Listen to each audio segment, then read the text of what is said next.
Hey guys, welcome to another video. Arleesha here. You may remember a few weeks ago in my YouTube community tab, I asked you guys a question. And I asked you what skill you would like to see me learn and document that process for you. Well, the votes are in, and the winner of that poll was watercolor landscapes. I was really excited to see this one come out on top, as even though I'm excited about all of these categories, landscapes are something that I have been wanting to put more time into for a while now. So a massive thank you to everyone who took the time to vote. Another reason why I'm really excited about pursuing this particular venue is it allows me to take advantage of one of my favorite learning resources, which is Skillshare. And I'm very excited to tell you guys that this video is, in fact, sponsored by Skillshare. If you're not familiar with Skillshare, it's an online learning community with thousands of classes in design, business, illustration, fine art, and more. They've just recently reached the milestone of over 5 million users, and several artist content creators here on YouTube have joined their ranks as teachers, including myself. With Skillshare, you can learn directly from other artists like myself, Holly Brown, Sade of Sadie Saves the Day, Sketching Scarlet, Kat from Meow Meow Kapow, Steve from Mind of Watercolor, and so many more. The collection of classes and instructors is so very vast and is made up, of course, of way more than just a few YouTube content creators. Professionals from a multitude of fields are coming together on this interactive educational platform to share their skills and secrets with us.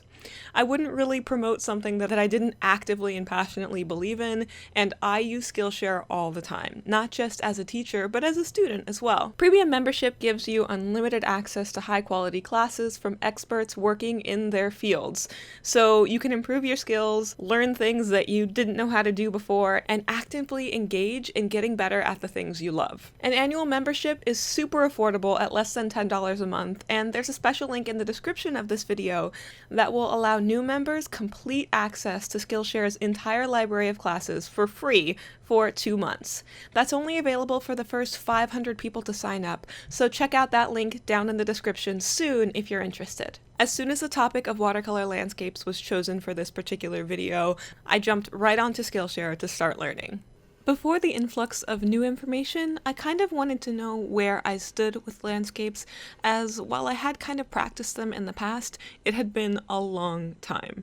So what you saw in the beginning of this tiny little sketchbook, which is like 4 inches by 4 inches, were a couple little practice things I did without any instruction, just to kind of see what my brain thought about landscapes before having actually learned much about them. And this one I'm doing now is the same thing. I kind of was just going, okay, where's my starting point? What can I do now before I've learned anything? So we can kind of have a before and after view of how my skills developed or my mindset throughout the course of this experiment. So the first thing I did differently in this tiny little painting was I only used flat brushes to paint. And that was actually really fun, and it kind of made me realize how much the brushes I use influence my style, as the type of strokes that I was able to make with these was way different than what I'm used to with my big, juicy, round calligraphy brushes. Things were a lot blockier in this, and I actually like the way that kind of abstracted what we were looking at. I definitely saw a lot of room for growth and was really excited to jump into things.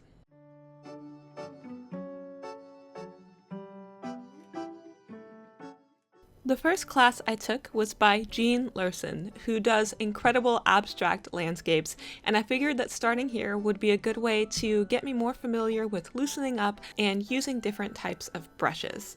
I primarily focused on her class Painting Loose in Watercolors, in which she focuses on painting techniques for this really beautiful floral painting in which she focused on the subject of thistles. So in her class she uses only 3 colors and combines that with a couple different techniques to create a lot of texture while still having this beautiful looseness to her paintings, and I was really excited to give it a try for myself. One of the first things I did that was definitely new to me was in the application of salt. I have used table salt in watercolors a few times to add texture, but this was a bit more intentional. And then also plastic wrap. I've seen a lot of other artists use this in their watercolor paintings, but it doesn't usually come up a lot in my work. It was definitely a lot of fun using that, placing it on my wet paint, allowing that to dry, and then peeling that off to reveal some beautiful texture.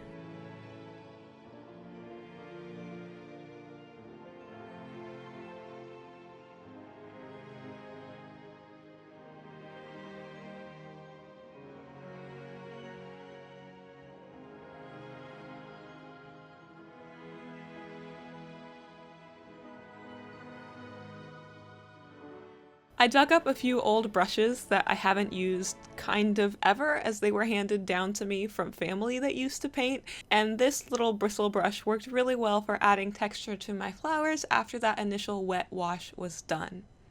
Taking this class established something really important for me in that I learned that I really enjoy starting with a loose, wet wash.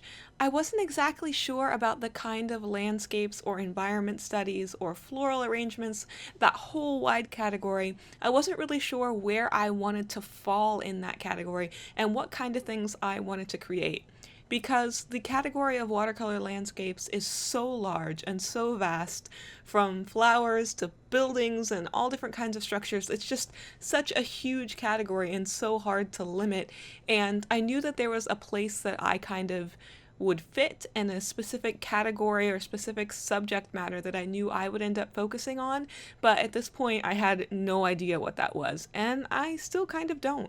I had a lot of fun keeping this particular piece really loose, allowing my colors to bleed into one another, splattering my paint at the end, and ultimately it was a really fun, loose exercise. Another thing I will say is that landscape paintings are way quicker than my usual portrait paintings. For example, I included the footage of 6 or so paintings in this video. Now, some of those are larger, some of those are much smaller, but the length of footage that I had from all of those was pretty similar to the amount of recording I would do for one portrait painting. So it was definitely really fun to try something looser that takes less time, and I know that depending on the techniques you use and how much detail you decide to add, any type of painting can take a really long time, and to be honest, even this amount of footage wasn't that much, but it was a really nice change of pace for me. One thing I love about trying to learn a new skill is that as soon as you decide to learn something new, it instantly sets you back multiple levels in your art skill. So there are a lot of things I know about drawing and watercolors, but as soon as I try to apply those to a different kind of subject, I feel like a baby again, and I feel like there are all kinds of things that I have to think about in a completely different way, and it's so weird, and it's sometimes frustrating because I know the kind of art that I like to create and the kind of things I like to do, and in some ways to feel like a beginner again is refreshing and helps me to come at things with a new mindset.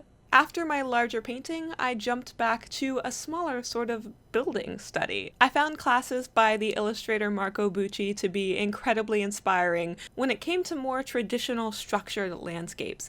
He still uses a ton of really loose brush strokes and color variation, but he focuses so much on color temperature and the proper placement of values, and I found that to be so incredibly useful and helpful to think about.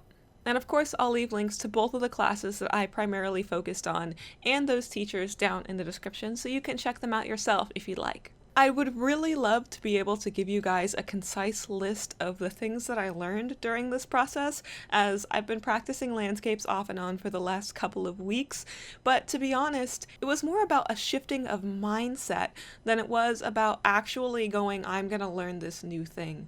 It was really fun for me to come at my job, the things that I do, art and watercolor and drawing, from a completely new perspective. And you wouldn't think that just changing the subject matter would make such a huge difference, but it really, really does. I was thinking more than ever about preserving my light values, so leaving the areas I wanted to be white, and thinking more about the colors I was using and making sure that they would mix to nice, beautiful darks. Ultimately, these exercises were just really great experiments in color theory, color mixing, as well as composition and design. And like most people who take the time to learn new things, one of the biggest things that I learned was that I still have so far to go.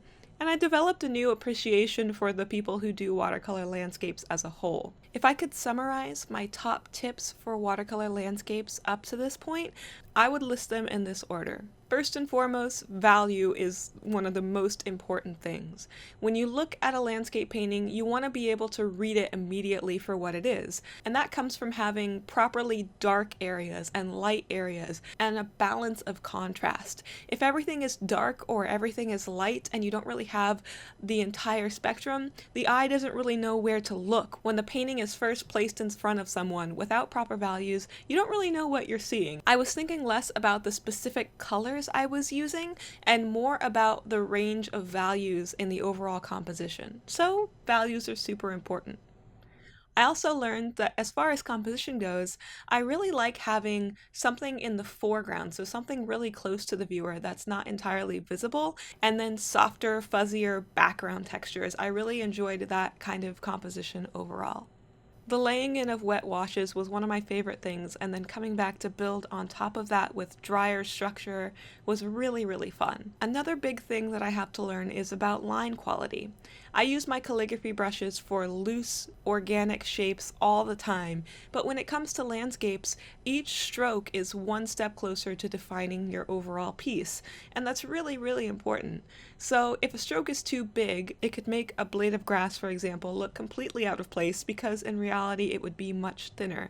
So the weight of your lines does a lot to reinforce or to completely wreck the perspective of a piece, and that's something I have a lot to learn about. Another thing that I had a lot of fun thinking about was the overall mood. So thinking about the colors I used and how they implied an overall tone or emotion or atmosphere to the piece.